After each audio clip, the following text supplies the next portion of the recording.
Shalom saudaraku yang dikasihi Tuhan Yesus Kristus. Selamat pagi, salam sejahtera untuk kita semuanya. Selamat datang kembali di Renungan Rohani pagi hari ini. Semoga saudara yang terkasih dalam keadaan sehat selalu. Kiranya damai dan sukacita Roh Kudus melimpah di dalam hati dan pikiran saudara saat ini. Sebelum kita mulai renungan pagi ini, marilah kita bersama-sama berdoa. Tuhan Yesus, terima kasih sudah membangunkanku pagi hari ini. Terima kasih atas penyertaan dan perlindungan Tuhan. Semua karena karunia Tuhan aku dapat bangun dengan pagi hari ini. Aku menyerahkan seluruh aktivitasku hari ini ke dalam kuasa tangan Tuhan. Jauhkanku dari yang jahat, ya Tuhan. Tuhan Yesus, tolong lindungi dan berkati aktivitasku hari ini. Tolong berkati juga keluarga dan teman-temanku, Bapa Surgawi, oleh karya Roh Kudus. Tolonglah aku untuk menjauhi segala sesuatu yang melukai hati-Mu. Ampunilah segala dosa kami, ya Tuhan. Dalam nama Tuhan Yesus, aku sudah berdoa. Amin. Sahabat saudara rohani, pembacaan ayat emas Alkitab renungan kita hari ini terambil dari Kisah Para Rasul 20 ayat 22 sampai dengan ayat 32. Tetapi sekarang sebagai tawanan roh aku pergi ke Yerusalem dan aku tidak tahu apa yang akan terjadi atas diriku di situ selain daripada yang dinyatakan Roh Kudus dari kota ke kota kepadaku, bahwa penjara dan sengsara menunggu aku. Tetapi aku tidak menghiraukan nyawaku sedikit pun, asal saja aku dapat mencapai garis akhir dan menyelesaikan pelayanan yang ditugaskan oleh Tuhan Yesus kepadaku untuk memberi kesaksian tentang Injil kasih karunia Allah. Dan sekarang aku tahu bahwa kamu tidak akan melihat mukaku lagi. Kamu sekalian yang telah kukunjungi untuk memberitakan kerajaan Allah. Sebab itu pada hari ini aku bersaksi kepadamu, bahwa aku bersih, tidak bersalah terhadap siapapun yang akan binasa. Sebab aku tidak lalai memberitakan seluruh maksud Allah kepadamu. Karena itu jagalah dirimu dan jagalah seluruh kawanan. Karena kamulah yang ditetapkan Roh Kudus menjadi penilik untuk menggembalakan jemaat Allah yang diperolehnya dengan darah anaknya sendiri. Aku tahu bahwa sesudah aku pergi, serigala-serigala yang ganas akan masuk ke tengah-tengah kamu dan tidak akan menyayangkan kawanan itu. Bahkan dari antara kamu sendiri akan muncul beberapa orang, yang dengan ajaran palsu mereka berusaha menarik murid-murid dari jalan yang benar dan supaya mengikut mereka. Sebab itu berjaga-jagalah dan ingatlah, bahwa aku 3 tahun lamanya, siang malam, dengan tiada berhenti-hentinya menasihati kamu masing-masing dengan mencucurkan air mata. Dan sekarang aku menyerahkan kamu kepada Tuhan dan kepada firman kasih karunia-Nya, yang berkuasa membangun kamu dan menganugerahkan kepada kamu bagian yang ditentukan bagi semua orang yang telah dikuduskannya. Kisah Para Rasul 20 ayat 22 sampai dengan ayat 32. Inti dari ayat emas renungan kita adalah: Aku menyerahkan kamu kepada Tuhan dan kepada firman kasih karunia-Nya, yang berkuasa membangun kamu dan menganugerahkan kepada kamu bagian yang ditentukan bagi semua orang yang telah dikuduskannya.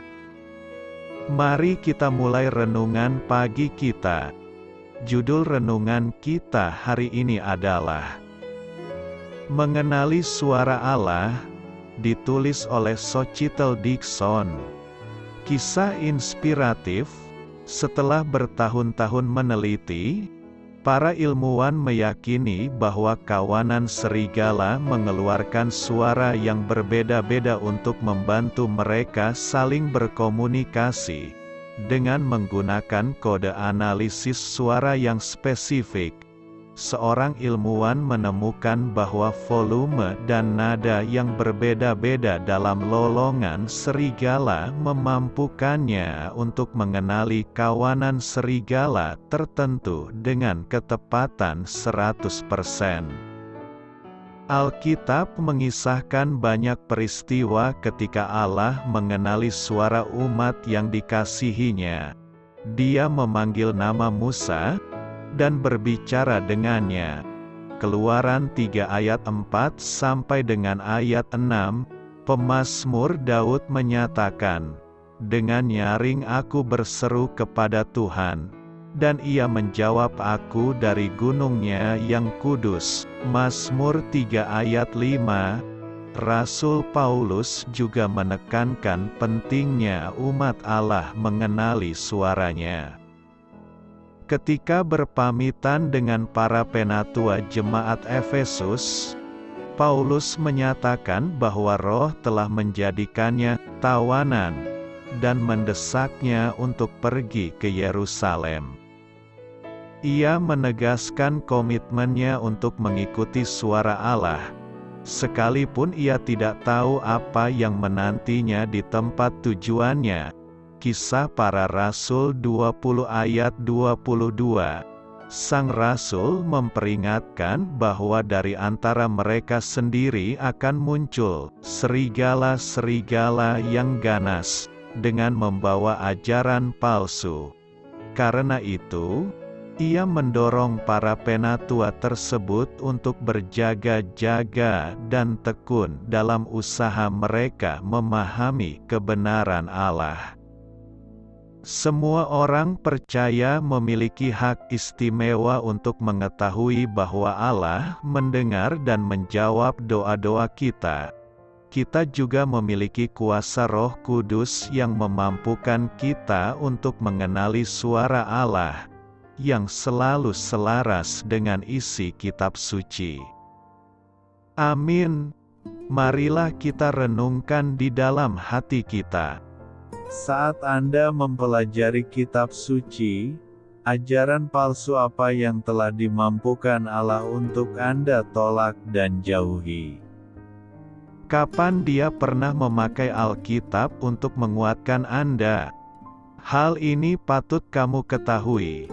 Lukas, penulis kitab Kisah Para Rasul, menggambarkan tekad Paulus untuk mengikuti tuntunan Roh Kudus dan pergi ke Yerusalem dengan cara yang tampaknya sejalan dengan tekad Yesus sendiri untuk pergi ke kota itu. Ia mengarahkan pandangannya untuk pergi ke Yerusalem. Lukas 9 ayat 51.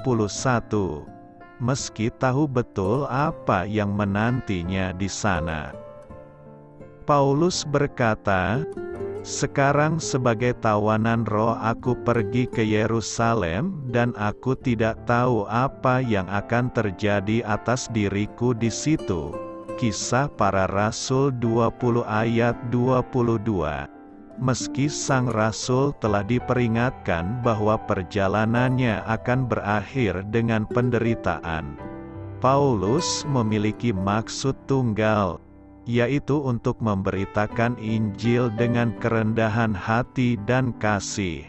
Sesuai teladan Kristus, doa saya menyertai saudara sekalian.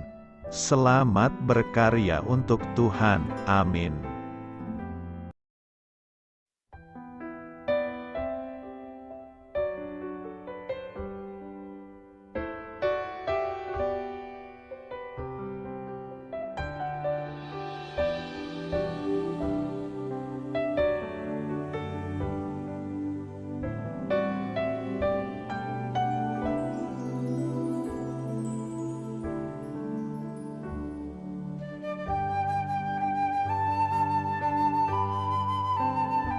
Marilah kita renungkan sahabat saudara rohani. Demikianlah renungan firman Tuhan pagi hari ini. Semoga menjadi berkat dalam hidup kita. Dan sebelum kita memulai segala aktivitas kita pagi hari ini, marilah kita berdoa.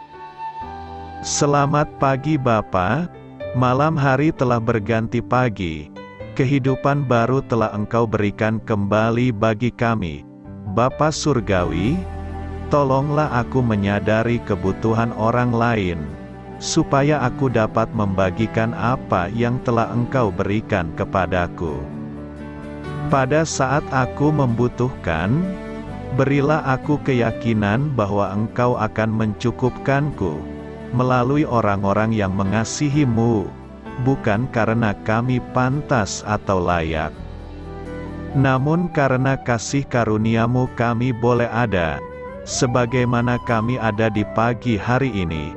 Terima kasih Tuhan, atas kesempatan baru yang telah Tuhan berikan kepada kami, untuk bisa memperbaiki diri agar kami bisa lebih layak di hadapan-Mu.